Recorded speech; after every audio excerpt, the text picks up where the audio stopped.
Assalamualaikum warahmatullahi wabarakatuh. Om Swastiastu, Namo Buddhaya, salam kebajikan, salam Pancasila.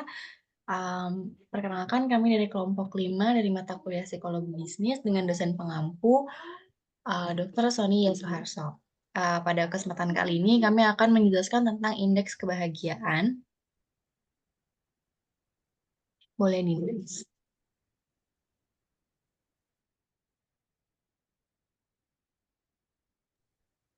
Untuk anggota kelompok sendiri ada saya sendiri Azria Yoseka Hairunisa, ada Igusti Ayurai, ada Keisha Nurputika Nasya, ada Ramdan Malik Prawira, dan juga Zelda Windu Zahira.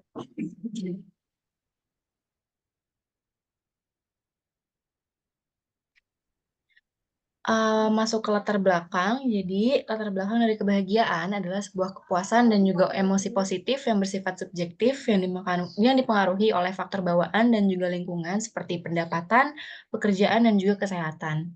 Indeks kebahagiaan Indonesia diukur sejak tahun 2014 menunjukkan peringkat ke-84 pada World Happiness Report tahun 2023. Menunjukkan bahwa kebahagiaan masyarakat Indonesia masih sangat rendah. Pendidikan, pendapatan, dan juga pekerjaan itu menjadi aspek yang kurang memuaskan, terutama karena biaya pendidikan yang tinggi dan juga ketidakmerataan kualitas yang baik. Pemerintah perlu memberikan fokus yang lebih pada kebijakan untuk meningkatkan kebahagiaan masyarakat Indonesia.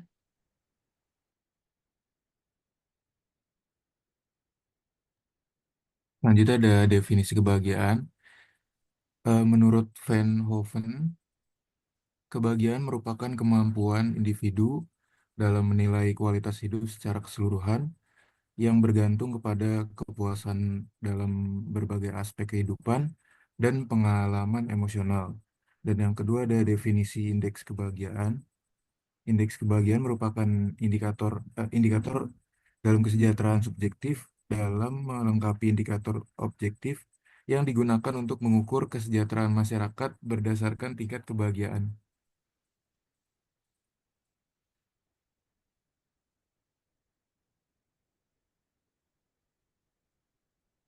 Ya, selanjutnya ada aspek indeks kebahagiaan. Yang pertama itu ada kesehatan. Nah, kesehatan ini eh terpengaruh oleh variabel seperti akses fasilitas kesehatan dan cakupan jaminan kesehatan nasional yang dimana itu mempengaruhi indeks kebahagiaan masyarakat Indonesia. Yang kedua ada pendidikan. Nah, pendidikan ini didukung oleh data tingkat penyelesaian pendidikan SMA sekitar 65 sampai 65% dan angka literasi usia 15 sampai 24 tahun yang mencapai 96,4% ini, di mana akses teknologi informasi pendidikan itu sudah cukup tinggi yang dapat mendukung kualitas pendidikannya. Selanjutnya adalah pekerjaan.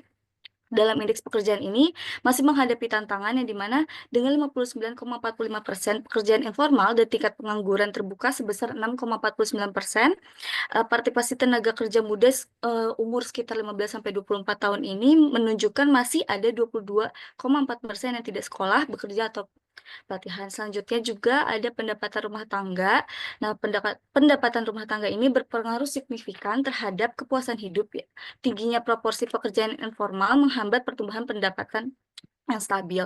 Yang selanjutnya lagi ada uh, keharmonisan keluarga yang dimana keharmonisan keluarga ini berperan dalam dimensi perasaan positif, kemudian ada ketersediaan waktu luang, hubungan sosial, kondisi rumah dan aset, dan keadaan lingkungan serta kondisi keamanan. Next.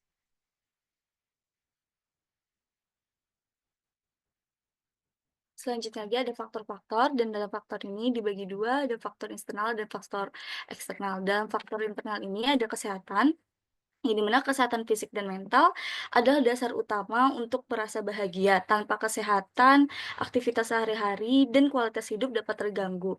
Yang kemudian ada pendidikan. Nah, pendidikan ini membantu seseorang memahami dan mengelola kehidupannya dengan lebih baik, serta membuka peluang untuk mendapatkan pekerjaan yang layak.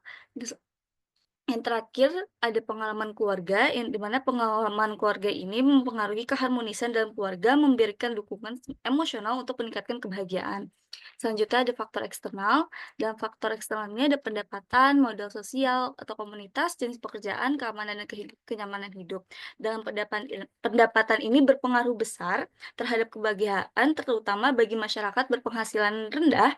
Namun pada tingkat pendapatan tertentu, kebahagiaan lebih dipengaruhi oleh faktor non-materi seperti hubungan keluarga dan kenyamanan hidup. Selanjutnya ada modal sosial atau komunitas. Dalam modal sosial ini, hubungan sosial yang baik dan dukungan dari komunitas memberikan rasa aman dan bahagia. Dalam jenis pekerjaan, stabilitas pekerjaan yang memberikan rasa aman dan meningkatkan kebahagiaan. Jenis pekerjaan yang sesuai dengan minat juga membantu seseorang merasa lebih puas. Yang terakhir ada keamanan dan kenyamanan hidup. Dalam keamanan dan kenyamanan hidup ini, kondisi lingkungan yang aman dan nyaman membuat seseorang merasa tenang dan bahagia.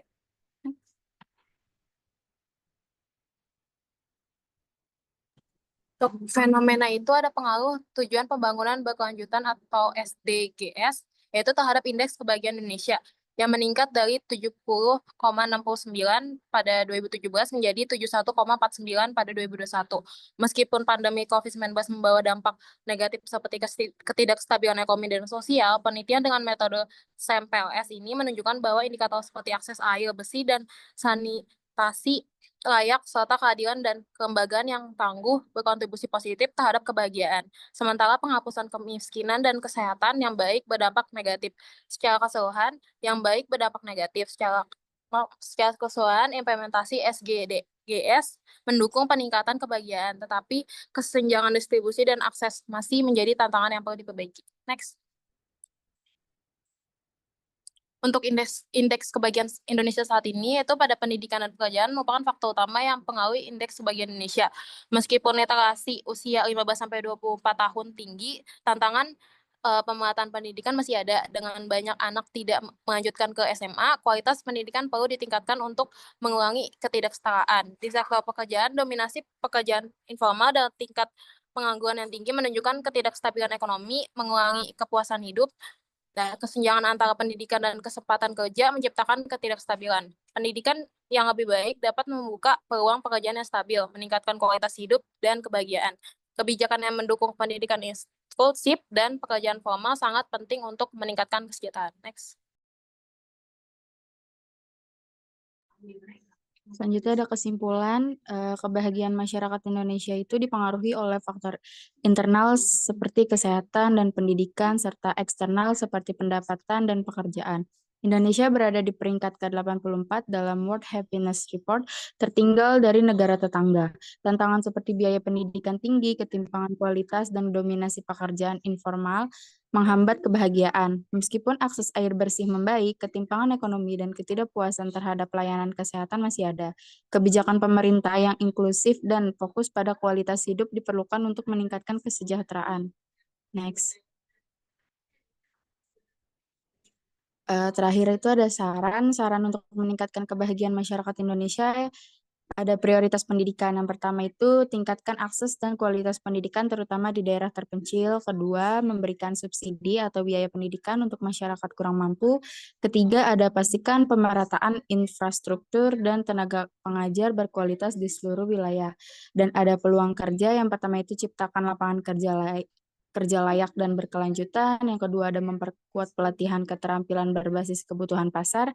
Yang ketiga ada insentif untuk investasi di sektor padat karya. Yang keempat ada dukung program kewirausahaan lokal. Next. Berikut adalah beberapa referensi yang dipakai.